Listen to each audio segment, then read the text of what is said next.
Jide, it's good to see you. Happy New Year, and thanks for spending the first few days with us. It's my pleasure, Felicity. Compliments of this season. Compliments, sir. So we're back here again talking about cost of governance. Just before the holidays, President Tinubu gave a media chat, and in it he said he had no intention of reducing his cabinet, and that's one of the ways to cut down on the cost of governance. In what ways do you think this administration under Tinubu will adhere or maybe listen to the submissions by the presidential candidate of the Labour Party from 2023? Thank you. Yes, I watched the media chat where the president said he's not intending to reduce the cost or to cut down on his cabinet, and that a country of over 220 million should not have just very few hands driving the administration. However, I believe that I don't agree with him on that count. I've written several published commentary in my column in The Punch, antagonizing that position. America, with over 350 million population, has just 15 secretaries, which is equivalent of ministers. And so to have 50 ministers does not sync well with me. And what the presidential candidate of Labour Party in the last election said, they are true. They are true as you know it to be. However, what I feel he needs to do so that he is not perceived as a sore loser is also to see some of the things that the administration may be doing right. It should not just be all negatives. It should not just be, oh, there's corruption, there's ineptitude, and this government is doing this wrong, doing that wrong. Wherever they have done one or two things right, we should applaud that. For instance, I wish you had acknowledged the restreaming of the Port Harcourt and Warri refineries. I wish he had appreciated the fact that we are having foreign reserve from what the president told us, about $42 billion in foreign reserve.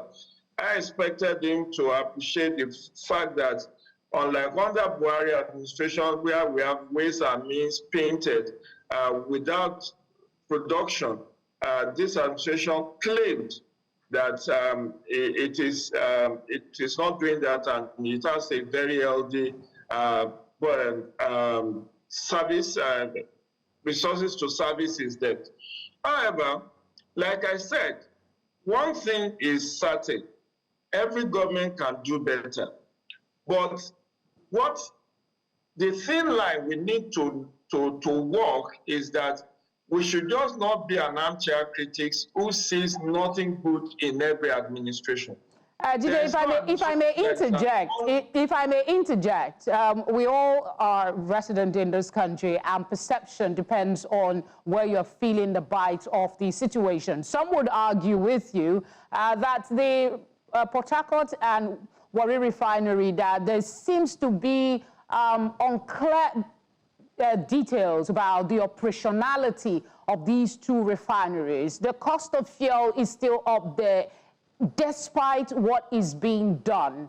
That is an argument that can be put forward. However, from what we know of this government and this administration in the last 1 year, do you think that there might be something from this press conference by Peter Obi that might trigger interest in the administration and get some sort of response that Nigerians will applaud? Well, I just want Peter Obi to know that the time for campaign is over. This is the time for governance. And the fact that he is perceived as a statesman, he needs to always balance whatever criticism is coming up with. The issue of Port Harcourt and Warri refinery that you referenced, quite a number of journalists have been invited to come and see for themselves. And have come back with a report that this is true, and people are loading. And yet, you know, this Warri refinery was restrained just on the eve of the new year, barely 3-4 days ago. You don't expect the reduction in the cost of, you know, goods and services almost immediately. From what you said, I buy the last purchase I made of fuel before New Year. I bought 1,050 from the fuel station in my home. But from what has been published, the price of PMS have come down to now around 35, which negates the fact that when people say what goes up never comes down in Nigeria, that is not true.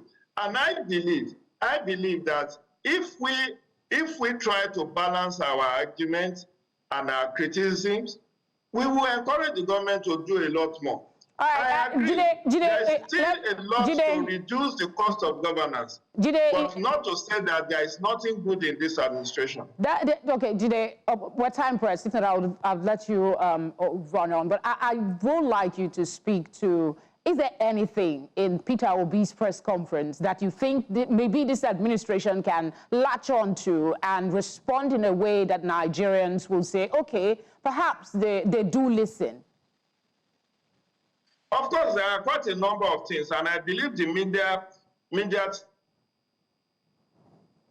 team of Mr. President will respond to him in the coming days. There are quite a number of things, but I don't think it sits well to say the president must go and visit physically all the, you know, go around on road travels, go around on to visit hospitals, do his medicals in Nigeria. It's a choice. He, as an individual, Peter Obi, may have the resources as an individual to go abroad to have access to assess his Medicare. He could not force a president to assess his Medicare in Nigeria. It's an option. If a president will go on road travel, you know what will happen, my dear Felicita? The entire road will be closed for Mr. President, given the challenge of insecurity. And even the fact that the president is in Lagos, my friends in Lagos are complaining that they don't want the president to be visiting Lagos because of the huge traffic challenge that his presence in Lagos is causing.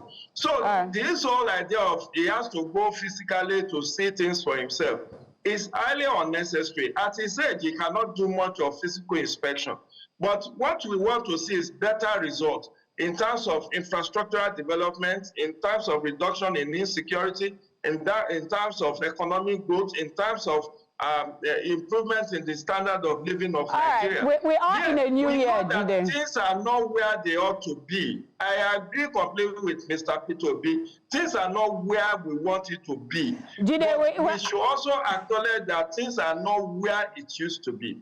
All right, Jide. I mean, we're in a new year, so expectedly, we will see what happens. And probably by December of 2025, we'll be having this conversation with you again. Thanks for speaking with us.